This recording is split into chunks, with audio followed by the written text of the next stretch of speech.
जय हिंद साथियों। आज के हमारे द ऑडियो कॉन्सेप्ट शो का टॉपिक है चक्रवात एवं प्रतिचक्रवात, साइक्लोन एंड एंटी साइक्लोन। चर्चा करते हैं चक्रवात की परिभाषा की। चक्रवात निम्न वायुदाब के केंद्र होते हैं जिनके चारों तरफ केंद्र की ओर जाने वाली सम वायुदाब रेखाएं फैली हुई होती हैं। केंद्र से बाहर की ओर वायुदाब बढ़ता जाता है, फलतः परिधि से केंद्र की ओर हवाएं चलने लगती हैं। चक्रवात में हवाओं की दिशा उत्तरी गोलार्ध में घड़ी की सुई के विपरीत तथा दक्षिणी गोलार्ध में घड़ी की सुई की दिशा में होती है।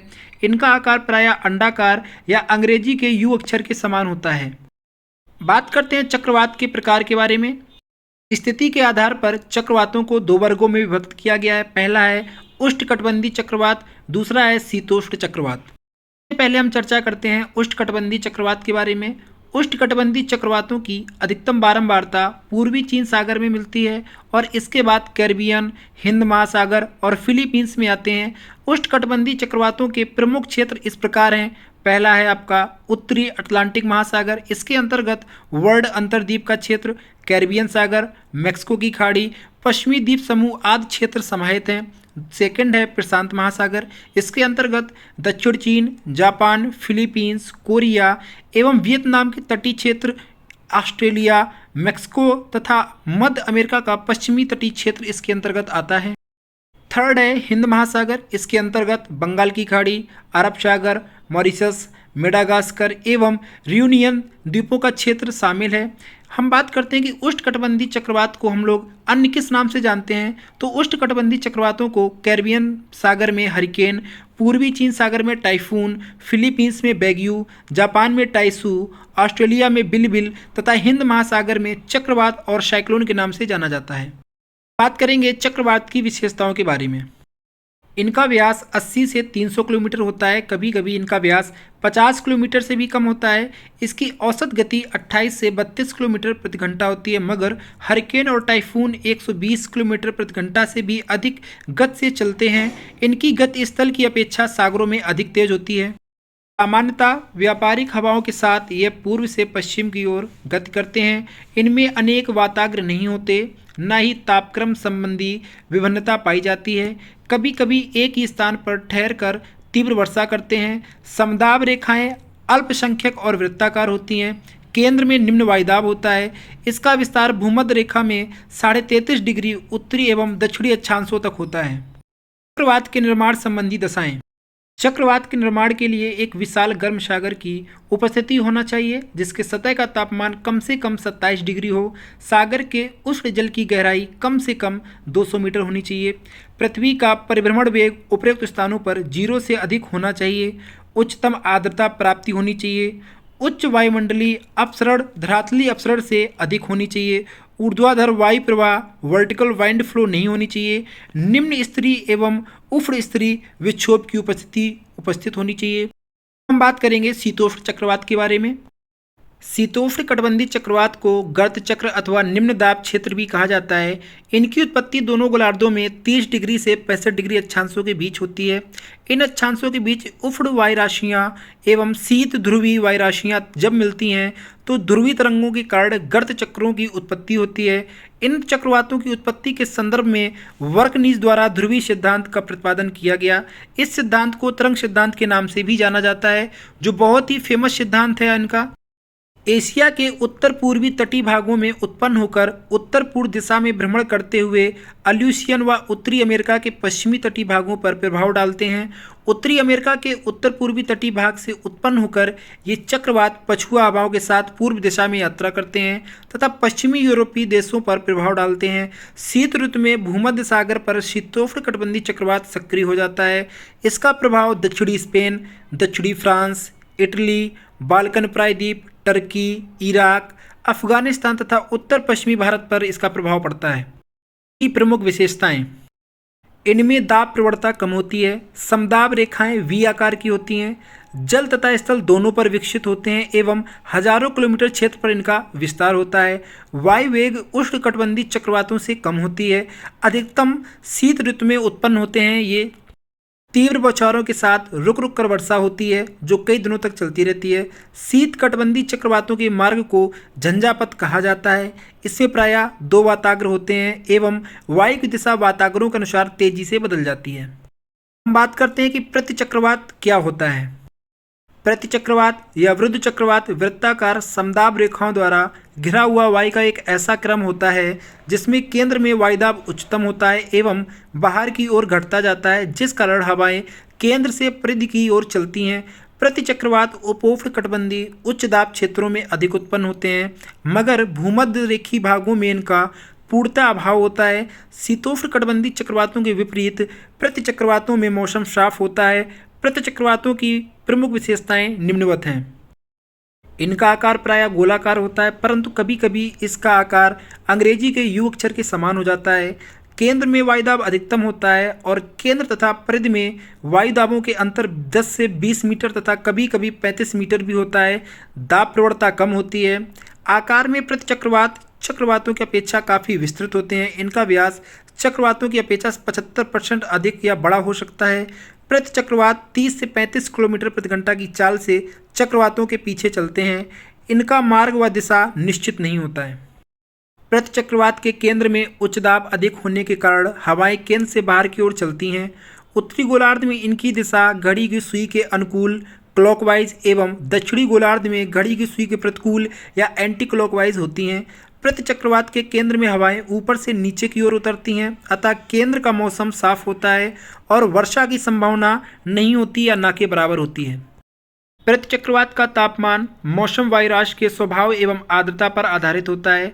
ग्रीष्म काल में उष्ण वायुराशि के बनने के कारण तापमान ऊंचा और शीत में ध्रुवीय हवाओं के कारण तापमान नीचा हो जाता है।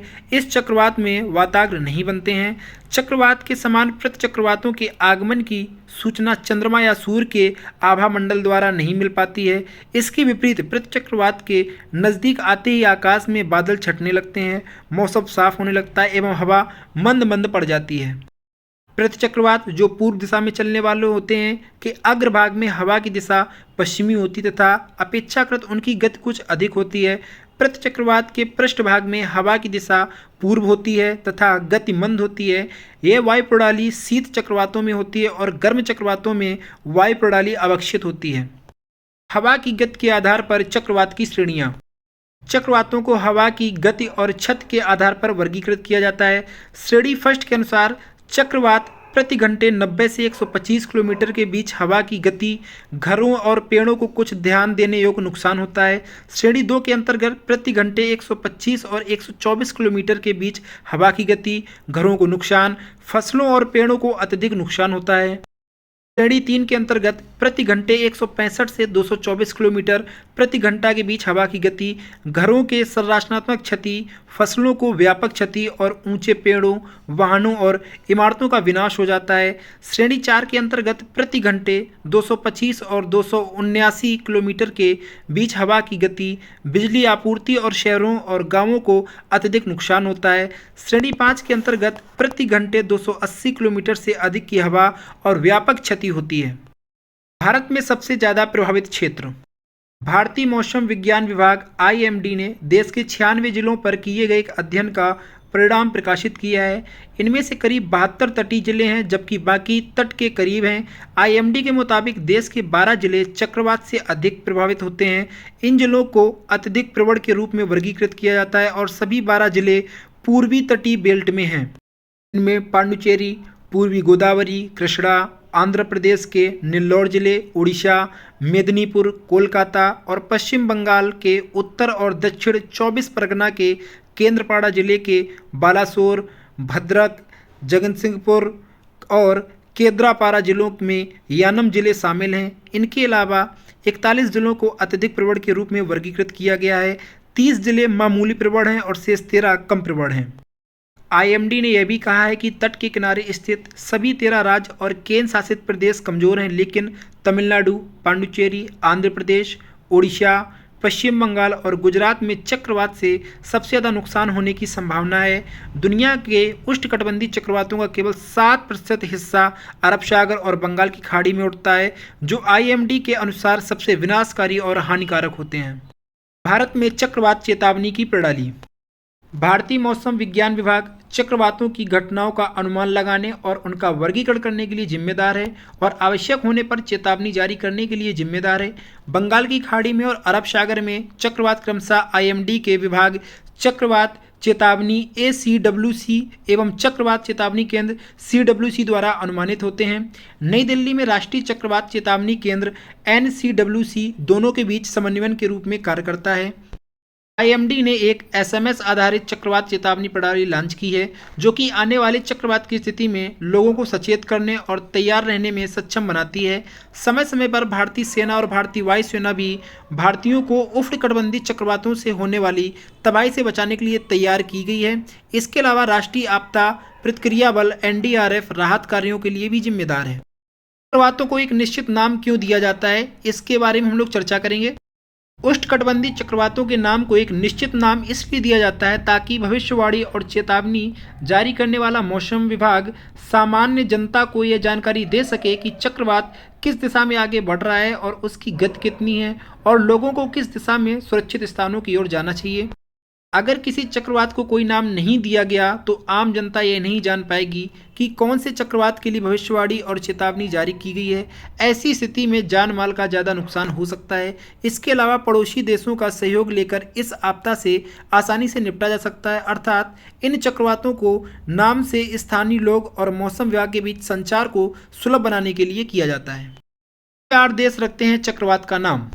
1953 से मायामी नेशनल हरिकेन सेंटर और वर्ल्ड मीटरोलॉजिकल ऑर्गेनाइजेशन WMO तूफानों और उष्णकटिबंधीय चक्रवातों के नाम रखता है, लेकिन उत्तरी हिंद महासागर में उठने वाले चक्रवात का कोई नाम नहीं रखा गया था। ऐसे में भारत की पहल पर 2004 में हिंद महासागर क्षेत्र में 8 देशों ने तूफानों के नामकरण की व्यवस्था शुरू कर दी।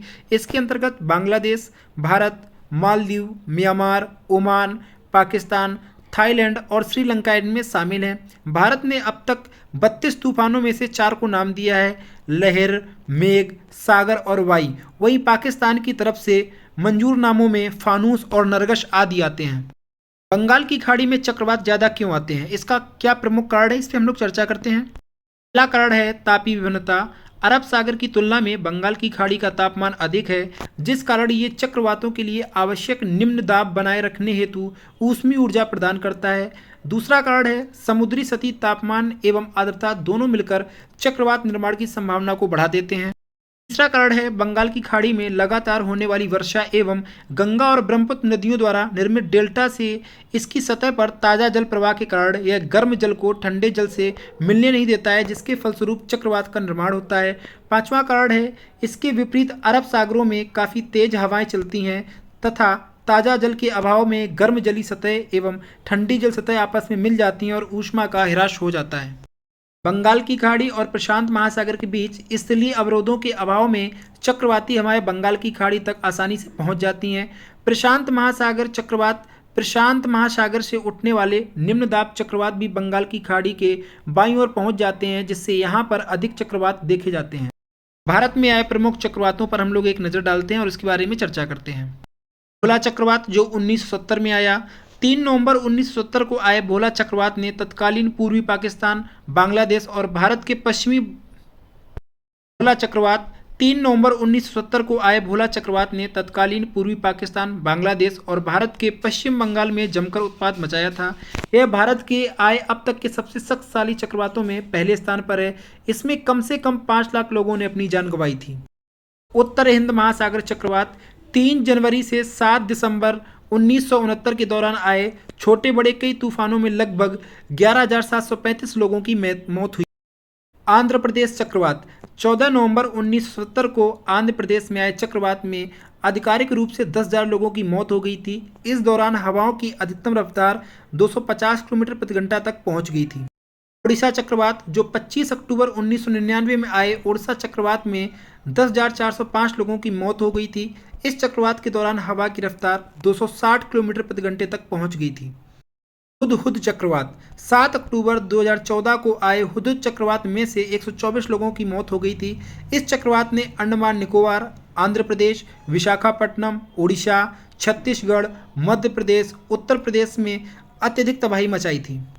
नीलम चक्रवात 28 अक्टूबर 2012 में आए चक्रवात नीलम के दौरान 75 लोगों की मौत हो गई, जबकि 1000 से ज़्यादा लोग घायल हुए। 2008 में तमिलनाडु में चक्रवाती तूफान निसा आया। 2011 में तमिलनाडु और पांडिचेरी में चक्रवाती तूफान थाड़े आया। 2013 में तमिलनाडु में चक्रवाती तूफान महासेन आया। फिर से 2013 में ओडिशा और आंध्र प्रदेश में चक्रवाती तूफान फैलन आया। तितली, भयावह चक्रवात तितली अक्टूबर 2018 में ओडिशा और उत्तरी आंध्र प्रदेश के तटों पर टकराया था। अरब सागर और बंगाल की खाड़ी में इतने ताकतवर चक्रवाती तूफान दुर्लभ ही उत्पन्न होते हैं। तितली का नामकरण पाकिस्तान द्वारा किया गया था।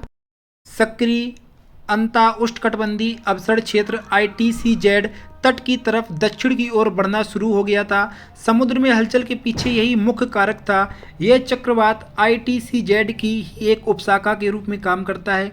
इसके अलावा मेडेन जूलियन ऑसिलेशन MJO भी हिंद महासागर के निकट था। फनी चक्रवात जो मई 2019 में आए, इस तूफान का सबसे अधिक असर ओडिशा में देखा गया था। इस तूफान में 60 से ज़्यादा लोगों की मौत हो गई। तूफान का सर्वाधिक प्रभाव पुरी में दिखा, जहां लगभग 40 लोगों की मौत हो गई थी। महा चक्रवात जो 2019 में आया, हाल ही में केप केमोरिन या कोमोरिन भारत के दक्षिण छोर के पास स्थित के समीप उत्पन्न निम्न वायुदाब एक चक्रवाती तूफान में बदल गया, जिसे चक्रवात महा का नाम दिया गया। इस चक्रवात का नामकरण ओमान द्वारा किया गया था। 2019 में आया बुलबुल एक उष्णकटिबंधीय क्षेत्र में उत्पन्न हुआ चक्रवात है, जिसकी तीव्रता दूसरी कैटेगरी के चक्रवात की है। इस चक्रवात की वजह से पश्चिम बंगाल व उड़ीसा तटीय क्षेत्रों में तूफान व बारिश देखी गई थी। मौसम वैज्ञानिकों के मुताबिक बुलबुल चक्रवात नवंबर में दक्षिणी बंगाल की खाड़ी में आए मतमो चक्रवात के अवशेषों से उत्पन्न हुआ। धीरे धीरे यह चक्रवात मजबूत हो गया और उत्तरी बंगाल की खाड़ी की तरफ मुड़ गया। इस चक्रवात का लैंडफॉल सुंदरबन डेल्टा के सागर द्वीप पर हुआ और इसने लगभग 100 किलोमीटर प्रति घंटे की गति पार कर लिया।